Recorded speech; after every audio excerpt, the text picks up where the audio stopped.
जय हिंद दोस्तों, GK with Ravi cell में आपका स्वागत है। तो 7500 प्लस क्वेश्चन में आज का प्रैक्टिस सेट नंबर 11 है, जो कि 50 क्वेश्चन का है। तो शुरू करते हैं एक नंबर क्वेश्चन से। पूरे 50 क्वेश्चन आज हम देखेंगे। कई एग्जामों का इसमें क्वेश्चन देखने को मिलेगा। तो एक नंबर क्वेश्चन से शुरू करते हैं, पूरे 50 क्वेश्चन हम देखेंगे। तो पहला क्वेश्चन है कि निम्न कथनों में से कौन सा एक सही नहीं है। तो इसमें बताना है कि कौन जो है सही नहीं है। इसका सही आंसर है ऑप्शन नंबर डी, जो है सही नहीं है कि बर्फ का घनत्व जल के घनत्व से अधिक होता है। ये जो है गलत है। बर्फ का घनत्व जो है जल के घनत्व से कम होता है। क्या होता है? कम होता है।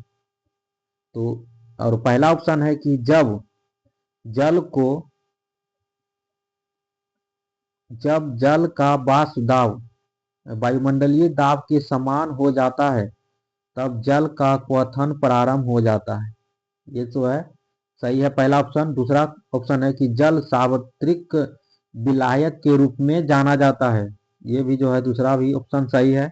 और तीसरा ऑप्शन है कि जल के अस्थायी कठोरता के लिए जो है मैग्नीशियम क्लोराइड, कैल्शियम क्लोराइड और मैग्नीशियम सल्फेट की उपस्थिति के कारण जो है जल की अस्थायी कठोरता होती है। अगला क्वेश्चन देखते हैं। अगला क्वेश्चन है कि ट्रांसफार्मर के कोड बनाने के लिए किसका प्रयोग किया जाता है। तो ये जो है इसका सही आंसर ऑप्शन नंबर डी जो है सही है कि नरम लोहा का जो है प्रयोग करते हैं ट्रांसफार्मर का कोड बनाने में। याद रखिएगा। अगला क्वेश्चन है कि वातावरण में क्षैतिज ऊष्मा अंतरण को क्या कहा जाता है। तो इसका सही आंसर है ऑप्शन नंबर डी सही है, अभिवहन कहा जाता है। ऑप्शन नंबर डी, अभिवहन। अगला क्वेश्चन है कि निम्नलिखित कथनों पर विचार कीजिए और इसमें बताना है कि कौन सा कथन जो है सही नहीं है। सही नहीं है। तो इसका सही आंसर ऑप्शन नंबर डी सही है। ना तो एक और ना तो दो जो है सही नहीं है, दोनों कथन जो है सही है। यानी समुद्र में बायोमास का पिरामिड जो है सामान्यतः उल्टा होता है और एक ही प्रजाति के एक ही समय में एक ही पारिस्थितिकी तंत्र में एक से अधिक पोषी स्तर पर जो है रह सकती है। दोनों कथन जो है सही है। अगला क्वेश्चन है कि निम्न में से किस अवस्था में जल की गतिशीलता जो है न्यूनतम होती है। तो ये जो है ऑप्शन नंबर ए सही है, बर्फ अवस्था में जो है जल की गतिशीलता जो है न्यूनतम होती है। अगला क्वेश्चन है कि कोलोस्ट्रम में कौन सा जो है इम्यूनोग्लोबुलिन प्रचुर मात्रा में होता है। इम्यूनोग्लोबुलिन प्रचुर मात्रा में होता है। इसका सही आंसर है ऑप्शन नंबर डी सही है, IgA। अगला क्वेश्चन है पाचन के संबंध में निम्न में से कौन सा कथन जो है सही है। तो पाचन में बताना है कि कौन सा कथन सही है। ये जो है पहले मुख गुहिका में, उसके बाद ग्रसिका में, उसके बाद आमाशय में जाता है, उसके बाद क्षुद्रांत्र में, उसके बाद बी दांत्र में जाता है। ऑप्शन नंबर ए जो है सही है। अगला क्वेश्चन है कि कोशिका का वह बाह्यतम आवरण कौन सा है जो कोशिका के अवयवों को उसके बाह्य वातावरण से अलग करता है। इसका सही आंसर है ऑप्शन नंबर ए सही है, प्लाज्मा झिल्ली। प्लाज्मा झिल्ली। अगला क्वेश्चन है कि निम्नलिखित में से किस संघ के सदस्य मुक्ति जीवन जीने वाले विशिष्ट समुद्री जीव होते हैं। तो ये जो है मुक्ति जीवन जीने वाले विशिष्ट समुद्री जीव जो होते हैं, ऑप्शन नंबर बी सही है, इकाइनोडर्मेटा। ऑप्शन नंबर बी सही है, इकाइनोडर्मेटा। अगला क्वेश्चन है कि लैंगिक प्रजननशील प्राणियों में समान गुण के वंशाणुओं के कितने प्रतिरूप मौजूद होते हैं। ये जो है ऑप्शन नंबर ए सही है, दो वंशाणुओं के दो प्रतिरूप जो है ऑप्शन नंबर ए सही है, दो प्रतिरूप मौजूद होते हैं। अगला क्वेश्चन है कि किस प्रकार के अंगों की बुनियादी संरचना एवं उत्पत्ति समान होती है परंतु उनके कार्य भिन्न होते हैं। तो ये जो है ऑप्शन नंबर जो है इसका बी सही है, समजात। अगला क्वेश्चन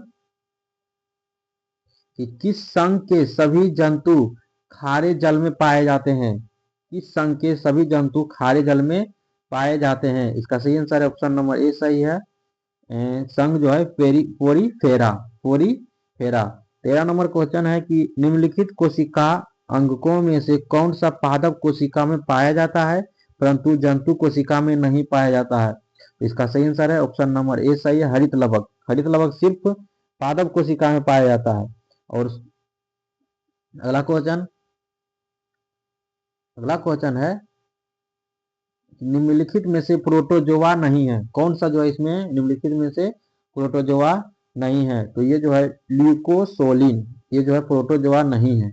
बाकी अमीबा, यूग्लिना और पैरामीशियम ये तीनों प्रोटोजोआ है। अगला क्वेश्चन है कि निम्नलिखित में से कौन सा एक यकृत का कार्य नहीं है? यकृत का कार्य जो है कौन सा इसमें से नहीं है? ये जो है ऑप्शन नंबर डी सही है कि अजीर्ण आहार से खाद और जल का अधिक का अवशोषण होता है, ये जो है गलत है। बाकी जो है ग्लूकोज का ग्लाइकोजन में रूपांतरित करता है यकृत। यूरिया का उत्पादन कहाँ होता है? यकृत में।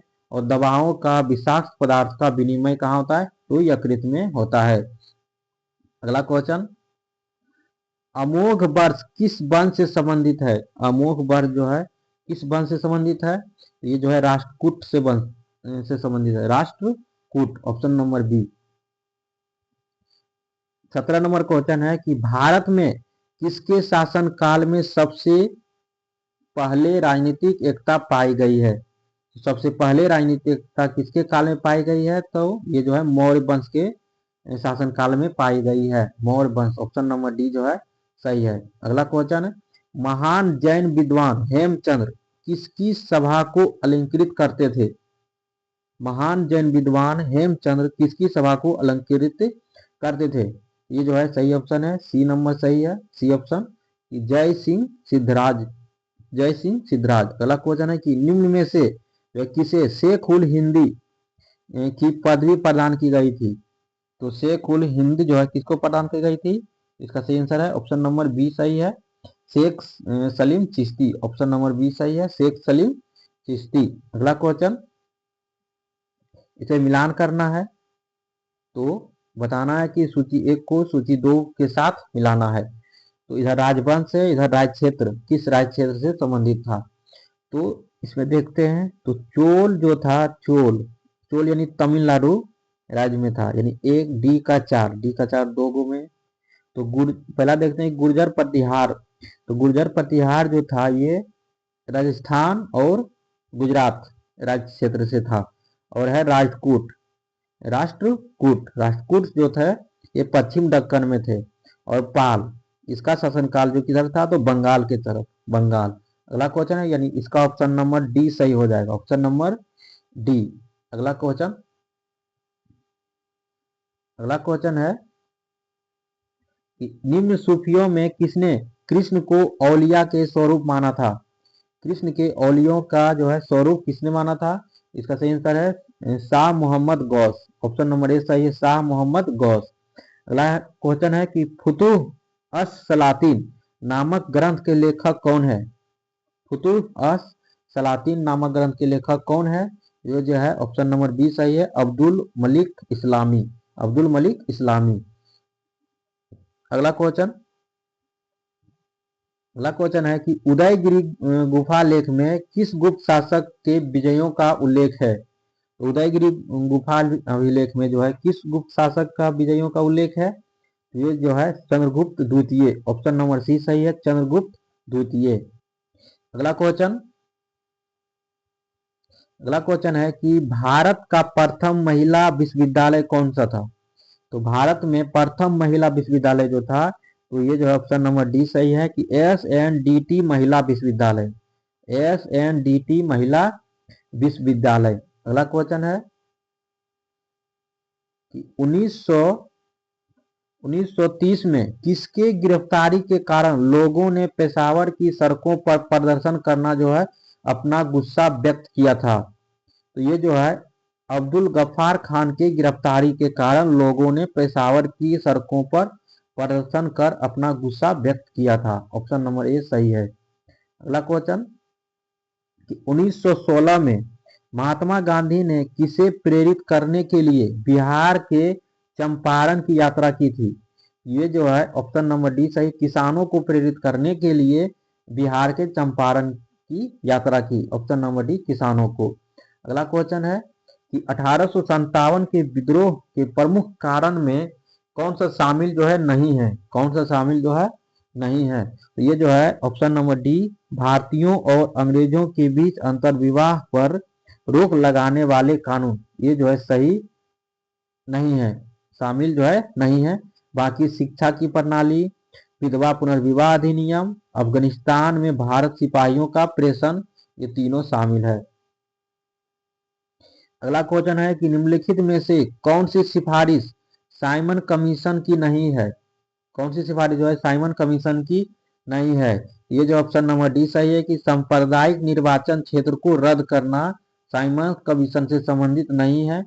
बाकी देश शासन का उन्मूलन, प्रांतों में जिम्मेदार सरकार का विस्तार और ब्रिटिश भारत और रियासतों के संघ की स्थापना, ये तीनों जो है साइमन कमीशन से सिफारिश था। अगला क्वेश्चन है कि किस व्यक्ति ने सर्वप्रथम इस तथ्य को पहचाना कि निम्न वर्ग, मध्यम वर्ग, किसान, मजदूर और दस्तकार राष्ट्रीय आंदोलन में महत्वपूर्ण भूमिका निभा सकते हैं? ये जो है ऑप्शन नंबर डी यानी बाल गंगाधर तिलक का तथ्य था। अगला क्वेश्चन, गांधी जी के अनुसार जो है साध्य और साधन परस्पर संबंधित थे। साध और साधन परस्पर संबंधित थे। ऑप्शन नंबर डी जो है सही है। नेक्स्ट क्वेश्चन है, लक्षद्वीप समूह के बारे में निम्नलिखित कथनों पर विचार करें। तो इसमें बताना कि कौन सा कथन सही है। तो यह द्वीप जो है, द्वीपों का यह समूह छोटे मूंगा द्वीपों से बना है, ये जो है कथन सही है। और दूसरा कि पहले इन्हें लेकाद्वीप, मिनिकॉय और अमीन द्वीप के नाम से जाना जाता था, तो दूसरा भी कथन सही है। बाकी तमिलनाडु के कोरोमंडल तट के निकट स्थित है, तो ये जो है गलत है।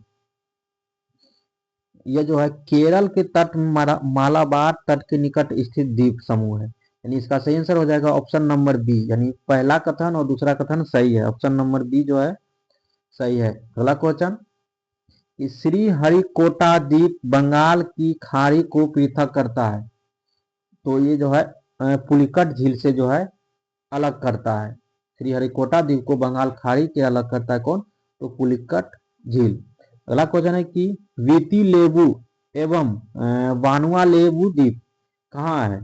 वीती लेबू एवं वानुआलेबु द्वीप कहाँ है? ये जो है फिजी में के फिजी के द्वीप है। ऑप्शन नंबर डी सही है, फिजी।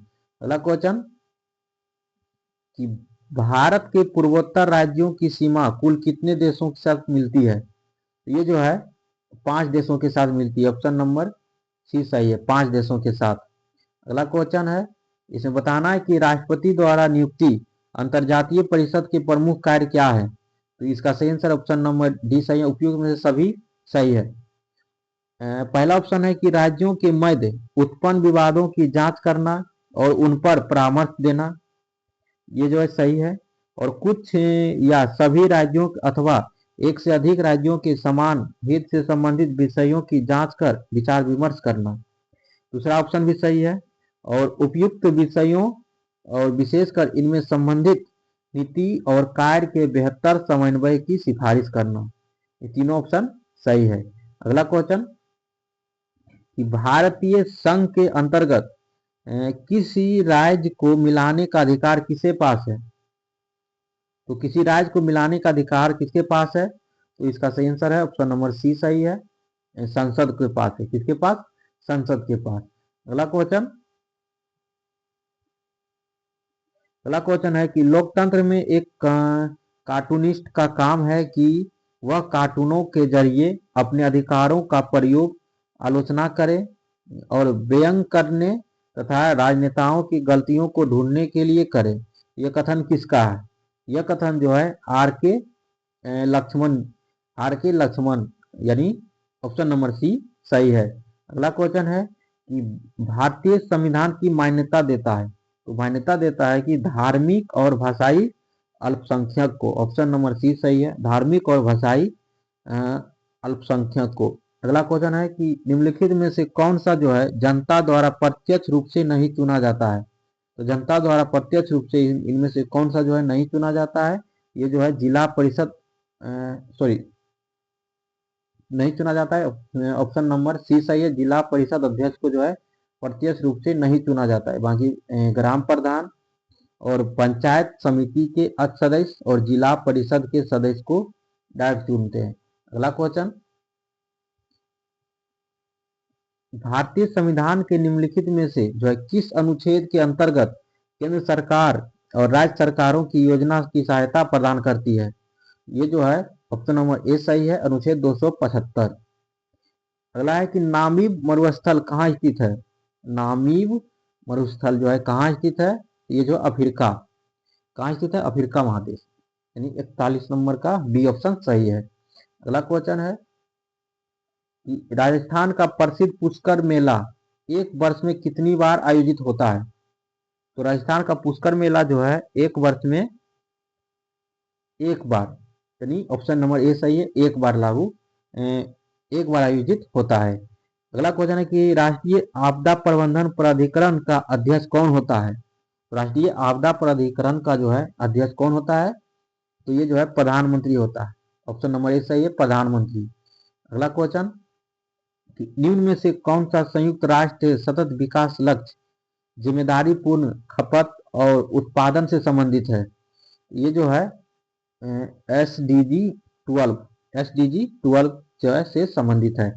अगला है कि कर्तन एवं दहन की कृषि प्रणाली को भारत के किस राज्य में बेवर के रूप में जाना जाता है, तो बेवर के रूप में कौन सा राज्य जाना जाता है, ये जो है ऑप्शन नंबर ए सही है, मध्य प्रदेश, मध्य प्रदेश।